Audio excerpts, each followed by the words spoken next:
দর্শক, খালেদা জিয়ার এই দীর্ঘ রাজনৈতিক জীবন, যে জীবন অমূল্য, যে জীবন আসলে এই গণমানুষের জন্য তিনি উৎসর্গ করেছেন, তিনি আপসহীন উপাধি পেয়েছেন। কেন আপসহীন উপাধি পেয়েছেন সে গল্প আপনাদেরকে শোনাবো। তার আগে আমরা একটু দেখতে চাই তার জীবনের নানান অর্জন। আমরা যদি দেখি রাজনীতির কিংবদন্তি শেখ হাসিনা, তিনি 3 বারের প্রধানমন্ত্রী ছিলেন, কিন্তু এখানে তার একটি বড় ধরনের সাফল্য এবং যেটি আসলে আর কেউ করতে পারেনি সেটি হচ্ছে তিনি কখনো কোনো নির্বাচনে হারেননি। তিনি 1991 সালে 5টি আসন থেকে নির্বাচন করেছেন এবং সবকটিতে তিনি জয়লাভ করেছেন। সেই সময় আওয়ামী লীগের নেত্রী শেখ হাসিনা কিন্তু ঢাকায় 2টি আসনে পরাজিত হয়েছিলেন এবং এরপরে 5টি জাতীয় সংসদ নির্বাচনে তিনি 23টি আসনে নির্বাচন করেছেন, প্রত্যেকটিতে জয়লাভ করেছেন।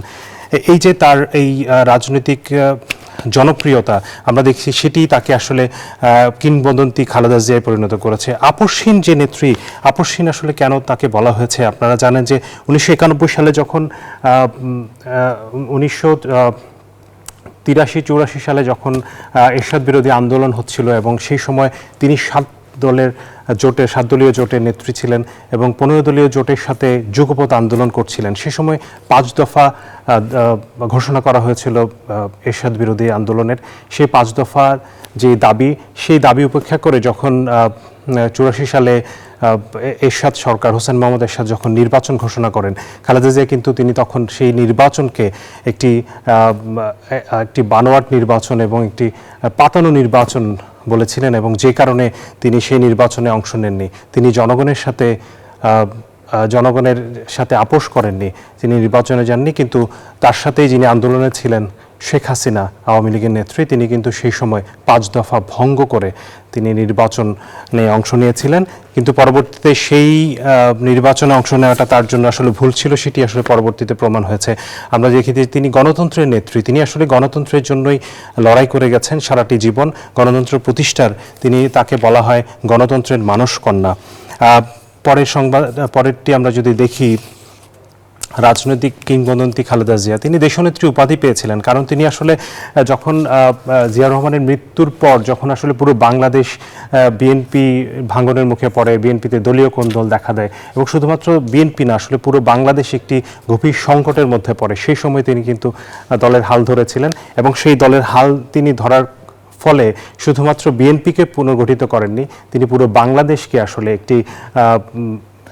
একটি বিপর্যয় থেকে রক্ষা করেছিলেন। সে সময় তিনি সবাইকে নিয়ে পুরো বাংলাদেশ ঘুরে বেরিয়েছিলেন। একজন গৃহবধূ থেকে তিনি রাজনীতিতে এসেছেন এবং রাজনীতির মাঠে তার সেই সফল যাত্রা আজকে শেষ হলো। আমরা দেখতে পাচ্ছি তিনি একজন মমতাময়ী মা। তিনি যে মমতাময়ী মা তার প্রমাণ আমরা কিন্তু বারবার পেয়েছি। তিনি তারেক রহমানকে যখন 1/11-এর পরে তাকে গ্রেফতার করা হলো এবং তাকে নির্যাতন করা হচ্ছিল জেলখানায়, সেই সময় তিনি কিন্তু তাকে বিদেশে পাঠানোর ব্যবস্থা করেছিলেন এবং এরপরে কিন্তু তিনি তার ছোট সন্তানকে হারিয়েছিলেন এবং সেই শোক তিনি সহ্য করেছেন এবং পরবর্তীতে প্রায় 17 বছর পর তার বড় সন্তানের সাথে তার দেখা হয় গত বছর। তিনি রাজনৈতিক ঐক্যের প্রতীক ছিলেন, যেটি বলছিলাম যে এরশাদ বিরোধী আন্দোলনে তিনি নেতৃত্ব দিয়েছেন এবং পরবর্তীতে আরও যখনই বাংলাদেশের রাজনৈতিক সংকট তৈরি হয়েছে সেই সময়ে কিন্তু তিনি নেতৃত্বের জায়গায় তার যে যোগ্যতা, তার যে রাজনৈতিক প্রজ্ঞা, সেটির প্রমাণ দিয়েছেন বারবারই এবং তার রাজনীতির যে তার সিদ্ধান্তগুলো বাংলাদেশের রাজনীতির গতিপথকে প্রভাবিত করেছিল বিভিন্ন সময়ে, আমরা সেটি আসলে দেখতে পেয়েছি। তার রাজনৈতিক প্রজ্ঞার কথা আসলে লেখা হয়েছে বিভিন্ন সময়ে, বিভিন্ন বইতে লেখা হয়েছে।